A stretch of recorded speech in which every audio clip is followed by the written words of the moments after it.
हम गुरु ब्रह्मा गुरु विष्णु गुरुदेवो महेश्वरा गुरु साक्षात परब्रह्मा तस्मै श्री गुरुवे नमः। 19 तारीख 2025 का पंचांग इस प्रकार से है।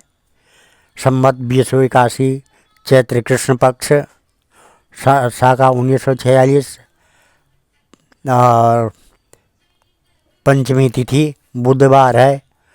45 घड़ी 3 पल, विशाखा 35 घड़ी 33 पल, हर्ष योग 27 घड़ी 33 पल, कौलभकर्ण 11 घड़ी 57 पल। 19 तारीख 18 घड़ी 48 पल पे से वृश्चिक का चंद्रमा लग जाएगा। वक्रीय शुक्र पश्चिम में अस्त होगा 17:51 पर। ये दिन आपको शुभ कल्याणकारी रहे। आगे श्रीमद् भागवत महापुराण के अष्टम स्कंद के 10वां अध्याय जो इस प्रकार है। आम आदो देवकी देव गर्भ जननम गोपीगिरे वर्धनम मायापूतन जीवतापहरणम गोवर्धनो धारणम कंस छेदन कौरवादिहननम कुंती सुता पालनम एतत् श्रीमद्भागवतं पुराणकथितं श्रीकृष्णलीलामृतं निगमकल्पतरोर्गलितं फलं शोकमुखाद्रव अमृतसंयुतं पिबत भागवतं रसमालया मुहुरहो रसिका भूये भावका। भगवान श्री कृष्ण चंद्र नारायण जी के चरण कमलों में नतमस्तक होकर के गुरु श्री वेद व्यास जी, गुरु श्री नारद जी, गुरु श्री सुखदेव जी, गुरु श्री माधवाश्रम जी, गुरु श्री सुत जी के चरण कमलों में नतमस्तक होकर के मैं ये श्रीमद् भागवत महापुराण अष्टम स्कंद का 10वां अध्याय पढ़ने जा रहा हूँ, जिसमें आज का प्रसंग है देवासुर संग्राम। देव और असुरों में संग्राम, ये प्रसंग होगा। श्री शुकवाच इदं दाना उदेतेया नाबिन्दानामृतं नृपा युक्ता कर्मणि यत्ता सा वासुदेवा पराङ्मुखा साधयित्वामृतं राजन् पाययित्वा सुकान् सुरान् पश्यतां सर्वभूतानां ययो गरुडवाहन सपत्नानां परं रिद्धिरिदृष्टा ते दितिनन्दना अमृष्यमाणम् उत्पेतुर्देवान् प्रत्युदतायुधा तथा सुरगणा सर्वे सुदया पीतैर्दिता प्रीतसंयुयुधु शस्त्रैर्नारायणपदाश्रया तत्र देवासुरो नाम रण परमदारुण रोदस्यु दन्वतो राजस्तुमुलो रोमहर्षण तत्रायोन्यं सपत्रासे शरद्दा मनसो रणे समासाद्या शिविर बाणैर्निर्जद्रुर्विनियाधायुधे शङ्खतुर्या मृदङ्गानां भेरिडमारणं महान् हस्त्याश्चर स्थपत्तीनां नद्यतां निष्वनोद्भवत् रथिनो रथिभिस्तत्र पतिभिषपत्तया हयारेभास्वेभ्ये समसज्जन्त संयुगे उष्ट्रे केचिर्दिवे केचिदपरे युधे खरे केचिद् गौरमृक्षैर्द्वीपैर्भिर्हरिभिर्भटाः गृद्धे कंकूर बकैरन्ये सेने भासेस्तिमिंगिले शरभैर्महिषे खड्गैर्गोवृक्षैर्गवयारुणे शिवाभिराकुवि केचित् कोकुलासे ससे नरे वस्तके कृष्णसारेर्हरहंसन्ये च शूकरेः अन्ये जलस्थलखगैः सत्वैर्विकृते विग्रहे क्षेनयोरुर्भयोराजन् विश्रुते अग्रतो घृता।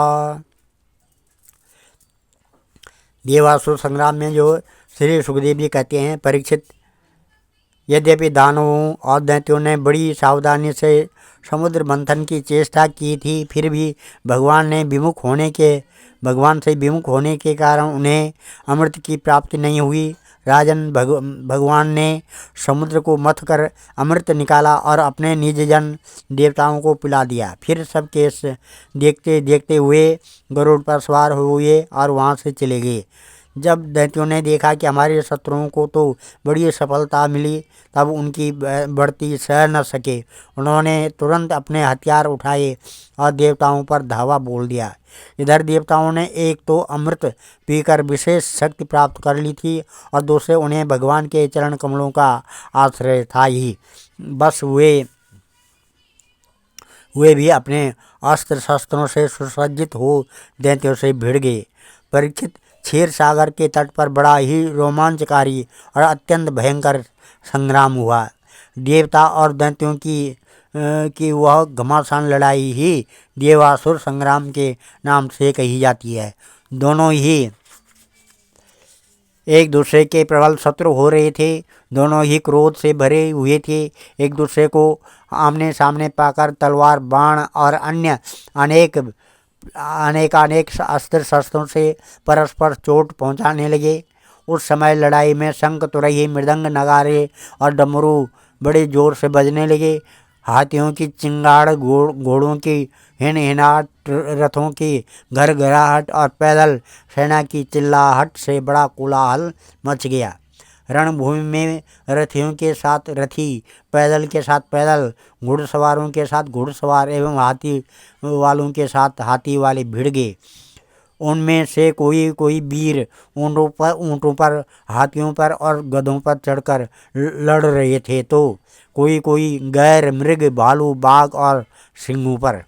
कोई कोई सैनिक गिद्ध, कंक, बगुले, बाज और भास पक्षियों पर चढ़े हुए थे, तो बहुत से तिमिंगल, मत्स्य, सरब, भैंसे, गैंडे, बैल, नीलगाय और जंगली सांडों पर सवार थे। किसी किसी ने सियारिन, चूहे, गिरगिट और खरों पर ही सवारी कर ली थी, तो बहुत से मनुष्य बकरे, कृष्णसार, मृग, हंस और सूअरों पर चढ़े थे।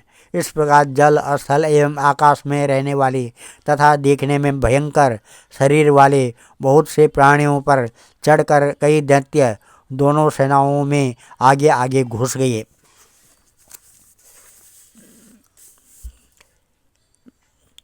चित्रध्वज पटे राजन्नाथ पत्रे सीतामरे मांधनेर वज्रदंडेर व्यजनैर बाहचामरे बातो धूतो तरोष्णीतीर्णे शैर चेभिर वमुर्भूषणे स्फुरद्भिरिद दशे दशे सदेहे शस्त्रे सुतरां सूर्यरश्मि देवदानव वीराणां ध्वजिन्यो पाण्डुनंदन रेजतुर्वीरमालाभिर यादसामिव सागरो भैरवचन बलिसंख्ये सो असुराणां चामुपति यानं वैहायसं नाम कामगमय निर्मितां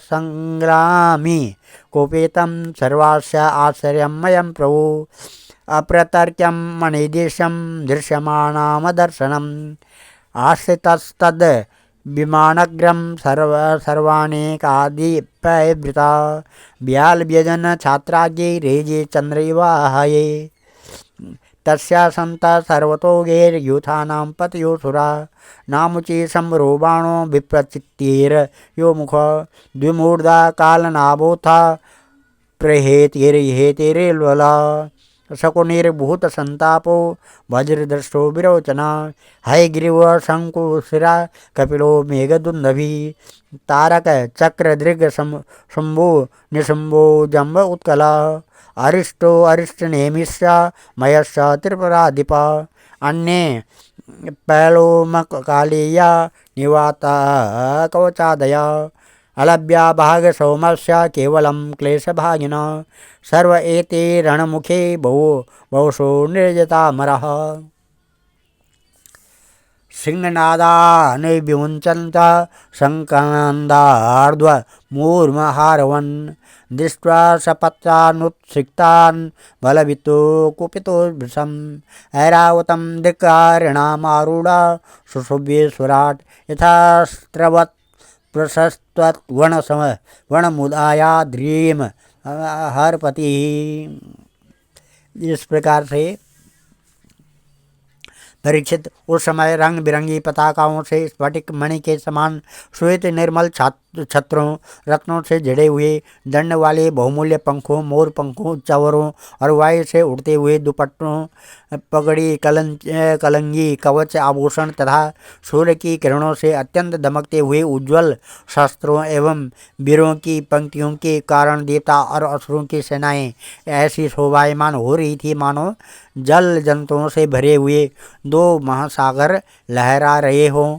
परीक्षित रणभूमि में दैत्यों के सेनापति विरोचन पुत्र बलि मय दानव के बनाए हुए बैहायस नामक विमान पर सवार हुए। वह विमान चलाने वाले की जहाँ इच्छा होती थी वहीं चला जाता था। युद्ध की समस्त सामग्रियाँ उसमें सुसज्जित थी। परीक्षित वह इतना आश्चर्यमय था कि कभी दिखलाई पड़ता तो कभी अदृश्य हो जाता। वह इस समय कहाँ है जब इस बात का अनुमान भी नहीं किया जा सकता था, तब बतलाया तो कैसे जा सकता था। उसी श्रेष्ठ विमान पर राजा बलि सवार थे। सभी बड़े बड़े सेनापति उनको चारों ओर से घेरे हुए थे। उन पर श्रेष्ठ चमर डुलाए जा रहे थे और छत्र तथा तना हुआ था। उस समय बलि ऐसे जान पड़ते थे जैसे उदयाचल पर चंद्रमा। उनके चारों ओर अपने अपने विमानों पर सेना की छोटी छोटी टुकड़ियों के स्वामी नमोची संबर बाण विप्रचिति अयोमुख द्विमूर्धा कालनाभ प्रहेति हेति इलबल शकुनी भूत संताप वज्रदृष्ट विरोचन हयग्रीव शंकुशिरा कपिल मेघदुंदभी तारक चक्राक्ष शुंभ निशुंभ जम्ब उत्कल अरिष्ट अरिष्टनेमि त्रिपुराधिपतिमय पोलोम काले और निवात कवच आदि स्थित थे। ये सब के सब समुद्र मंथन में सम्मिलित थे, परंतु इन्हें अमृत का भाग नहीं मिला, केवल क्लेश ही हाथ लगा था। इन सब असुरों ने एक नहीं अनेक बार युद्ध में देवताओं को पराजित किया था, इसलिए वे बड़े उत्साह से सिंहनाद करते हुए अपने घोर स्वर वाले शंख बजाने लगे। इंद्र ने देखा कि हमारे शत्रुओं का मन बढ़ रहा है, वे मदोन्मत्त हो रहे हैं, तब उन्हें बड़ा क्रोध आया। वे अपने वाहन ऐरावत नामक दिग्गज पर सवार हुए। उसके कपोलों से मद बह रहा था, इसलिए इंद्र की ऐसी शोभा हुई मानो भगवान सूर्य उदयाचल पर आरूढ़ हों और उससे अनेकों झरने बह रहे हों। तस्यासन् सर्वतो देवा नानावाहा द्वयायुधा लोकपाला सगणैर्वायव्याग्रीवरुणादया तेनोऽनन्यामभि संसृत्य क्षिपन्तो मभिर्मिथा आवयन्तो विशन्तोऽग्रे युयुधुर्वे द्वन्द्वयोधिना युयोधा बलिरेन्द्रेण तारकेण गृहोत्सिता वरुणो हेतिनायुध्य मित्रो राजन् प्रहेतनान् यमस्तु कालनाभेन विश्वकर्मा मयेन वे संवरो युध्ये त्वष्टा सवित्रा तो विरोचना अपराजितेन नमोचेर आश्विन वृषपर्वणा सूरो बलिर्सुतेर्दैवो बाणज्येष्ठो शतेन च राहुणां च तथा सोम पुलोम्नां युध्ये नीला निशुम्भा शुम्भयोर्देवी भद्रकाली तपस्विनी वृखा कपिषु जम्येन महिषेण विभावसु इल्वलसवातापीर ब्रह्मपुत्रेरिन्दवं कामदेवेन दुर्मत्स उत्कलो मातृवेशः बृहस्पतिर्च स्तोनसा नरकेण शनेश्वर मरुतो निवात कवचे कालेर्ये वसवो अमरा विश्वे देवासो पोलो में रुद्रा क्रोधवशेषः त एजमाजा वसुरा सुरेन्द्रा द्वन्द्वेन सहत्या च युध्यमाना अन्योन्यमासाद्य निज रुद्ररोजसा जिगीषवस्ति क्षण सरस्वतो मरे। इस प्रकार से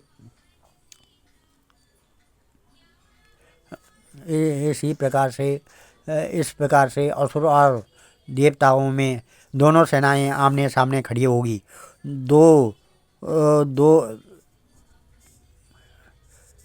इंद्र के चारों ओर अपने अपने वाहन ध्वजा और आयुधों से युक्त देवगण एवं अपने अपने गणों के साथ वायु अग्नि वरुण आदि लोकपाल हो लिए। दोनों सेनाएं अपने सामने खड़ी होगी। दो की जोड़ियां बनाकर वे लोग लड़ने लगे। कोई आगे बढ़ रहा था तो कोई नाम ले लेकर ललकार रहा था। कोई मर्म भेदी वचनों के द्वारा अपने प्रतिद्वंदी को धिक्कार कर रहा था। बलि इंद्र से, स्वामी कार्तिक तारकासुर से, वरुण हेति और मित्र प्रहेति से भिड़ गए। यमराज कालनाभ से, विश्वकर्मा मय से, संबरासुर त्वष्टा से तथा सविता विरोचन से लड़ने लगे। नमुची अपराजित से, अश्विनी कुमार वृषपर्वा से तथा सूर्यदेव बलि के बाण आदि 100 पुत्रों से युद्ध करने लगे। राहु के साथ चंद्रमा और पुलोमा के साथ वायु का युद्ध हुआ। भद्रकाली देवी निशुंभ और शुंभ पर झपट पड़ी। परीक्षित जम्बासुर से महादेव जी की, महिषासुर से अग्निदेव की और वातापी तथा इलबल से ब्रह्मा के पुत्र मरीचि आदि की ठन गई। दुर्मर्ष की कामदेव से, उत्कल की मातृगणों से, शुक्राचार्य की बृहस्पति से और नरकासुर के शनेश्वर से लड़ाई होने लगी। निवात कवचों के साथ मरुदगण, कालेयों के साथ वसुगण और पोलोमों के साथ विश्वदेव गण तथा क्रोध वंशों के साथ रुद्रगण का संग्राम होने लगा। इस प्रकार असुर और देवता रणभूमि में द्वंद्व युद्ध और सामूहिक आक्रमण द्वारा एक दूसरे से भिड़ कर परस्पर विजय की इच्छा से उत्साहपूर्वक तीखी तलवार और भालों से प्रहार करने लगे। वे तरह तरह के युद्ध कर रहे थे। भूषण्डिभिक्षक्रगदस्तिपाट्टिसे शक्तु उल्मके प्रास परस्वदैरपि निस्त्रीशवल्ले परिदेशमुद्गरे सभिन्धपाले सुशिरांसि चिक्षुदो गयास्तुरंगा सरता पदातया सारोगवाहा विविधा विखंडिता निकित्तबाहुर्शिरोदरांघ्रया छिन्नध्वजेष्वा सततनूत्रभूषणा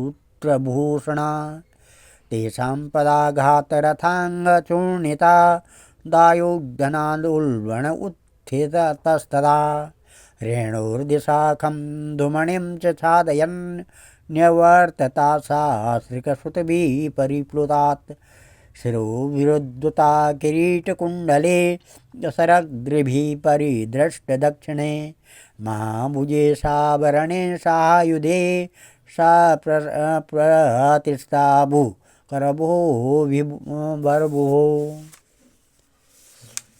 कवन्दास्तत्र च उत्पत्ते पतिता स्वशिरोक्षभि उद्यतायो ददोदण्डैर्धारवन्तो भटान्मृदे बलिर्महेन्द्र दशाभिः स्त्रीभिरेरावतं सरे चतुर्भिर्चतुरो वाहने एके नारोहमार्छत। इस प्रकार से असुर और देवताओं में युद्ध होने लगा।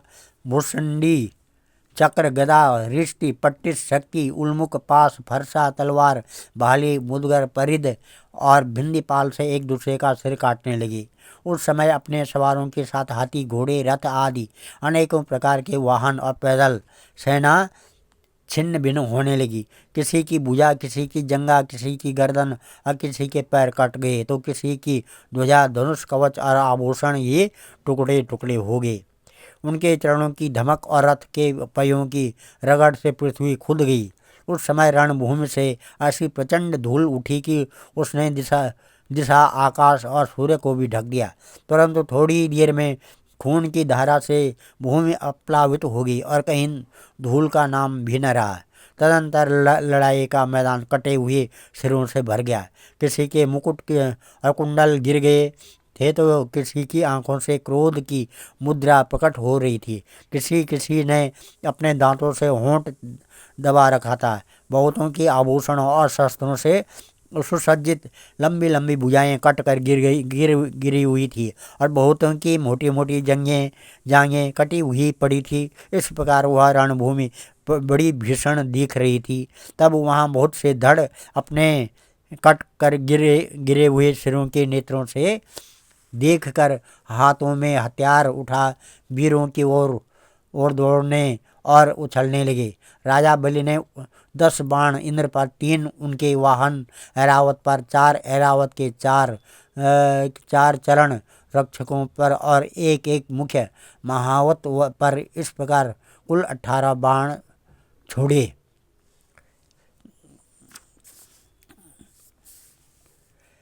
सत्तानापतत् शक्रस्तावद्भि शीघ्र विक्रम छिछेद निशे भल्लेर रस प्राप्तान हसनिव तस्य कर्मो तमं वीक्ष्य दुर्मत्सा सत्यमाददे तां ज्वलन्तीं महोत्कावं हस्ताक्षां छिन्नद्वद्वरी तदा शूलं तदा प्रासं तदा सो अमरमृष्टय यदा यच्छत्रं समादद्यात् सर्वं तच्छिन्ना विभु ससर्जाथासुरीं मायाम् अन्तर्धान गतोऽसुरा ततः प्रादुर्भूत्सेला सुरानीकोपरि प्रभो ततो निपेतुस्तर्वो दयमानं दवाग्निना शिलासन्तकशिखरा चूर्णयन्तो दुःसबलं बहुरगा सपेतुत्पेतुर्न दन्दशूका सवृश्चिका सिंहव्याघ्रा वराहसा मर्दयन्त महागयात् या तो दान्यास तथा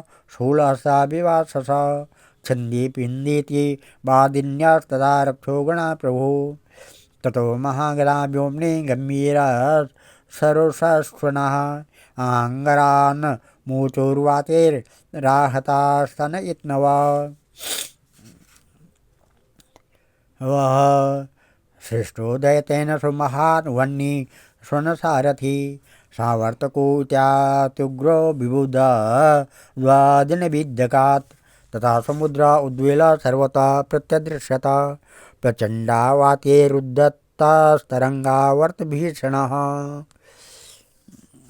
इस प्रकार से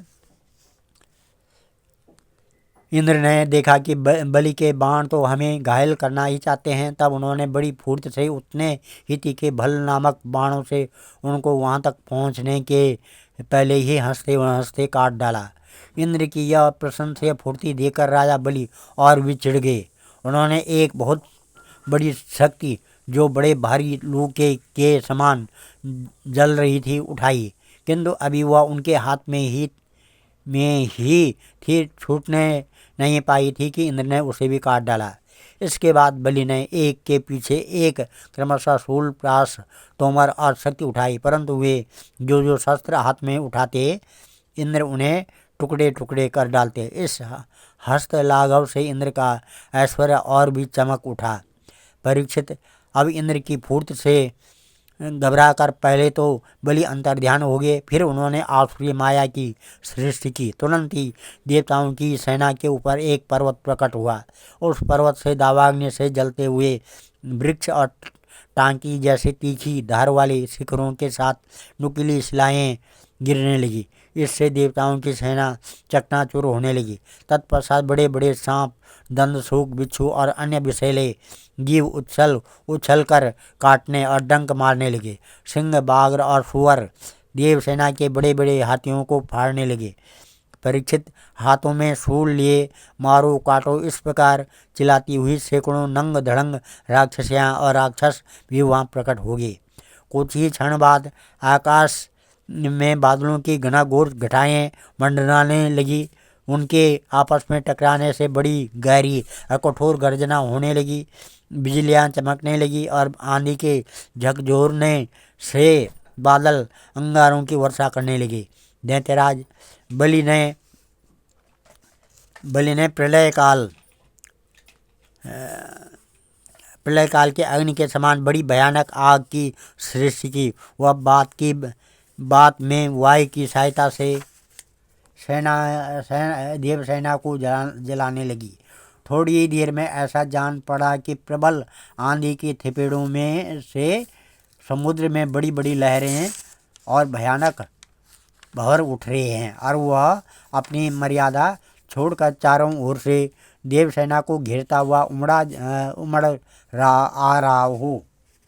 एवं दैत्येन्द्र महामाये रक्षण्य गतिभीषणे सृज्यमानस्सु मायासु विषेदुसुर सैनिका तत्प्रते विधिं यत्र विदु इंद्रादयो नृपा ध्याता प्रादुर्भूत तत्र भगवान विश्वभावना। इस प्रकार जब उन भयानक असुरों ने बहुत बड़ी माया की सृष्टि की और स्वयं अपनी माया के प्रभाव से छिप रहे न दिखने के कारण उन पर प्रहार भी किया जा सकता था, तब देवताओं के सैनिक बहुत दुखी हो गए। परीक्षित, इंद्र और आदि देवताओं ने उनकी माया का प्रतिकार करने के लिए बहुत कुछ सोचा विचारा, परंतु उन्हें कुछ न सूझा। तब उन्होंने विश्व के जीवनदाता भगवान का ध्यान किया और ध्यान करते ही वे वहीं प्रकट हो गए। तथा सुपर्णा सकृतांद्रिपल्लवा प्रसंगवासा नव कंजलोचना अदृश्ययताष्टायुध बाहुरुल्वसा श्रीकौस्तुभार्ण्यार्किरीट कुंडला तस्मिन् प्रविश्य सुरकूटकर्मजा माया विनेशुर्महिना मयसा स्वप्नो यथा हि प्रतिबोध आगते हरिस्मृता सर्व विमोक्षणम् दृष्ट्वा मृदे गुरुर्वाहमि भार्यवाह आविद्यशूलमहि नोदथ कालनेमि तल्लीलया गरुडमूर्धनिपतत् गृहीत्वा तेन नृप सवाहमरिं तदीसा। इस प्रकार से बड़ी ही सुंदर झांकी थी। गरुड़ के ऊपर कंधे पर उनके चरण कमल विराजमान थे। नवीन कमल के समान बड़े ही कोमल नेत्र थे। पीताम्बर धारण किए हुए थे। 8 भुजाओं में 8 आयुध, गले में कौस्तुभमणि, मस्तक पर अमूल्य मुकुट एवं कानों में कुंडल झलमला रहे थे। देवताओं ने अपने नेत्रों से भगवान की इस छवि का दर्शन किया। परम पुरुष परमात्मा के प्रकट होते ही उनके प्रभाव से असुरों की ओर कपट भरी माया विलीन हो गई।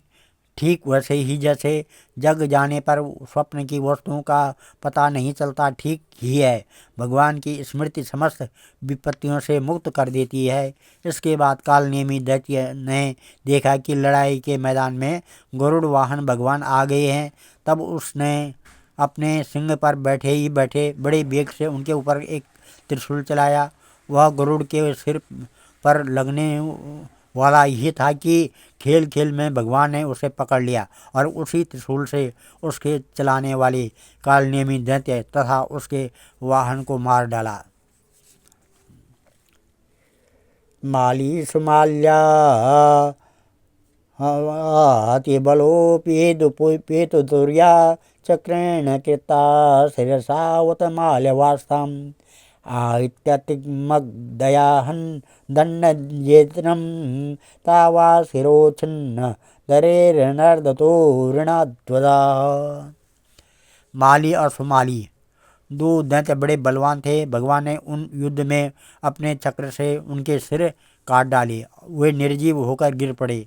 तदंतर माल्यवान ने अपनी प्रचंड गदा से गरुड़ पर बड़े वेग के साथ प्रहार किया, परंतु गर्जना करते हुए माल्यवान के प्रहार करते ही भगवान ने चक्र से उसके सिर को भी धड़ से अलग कर दिया।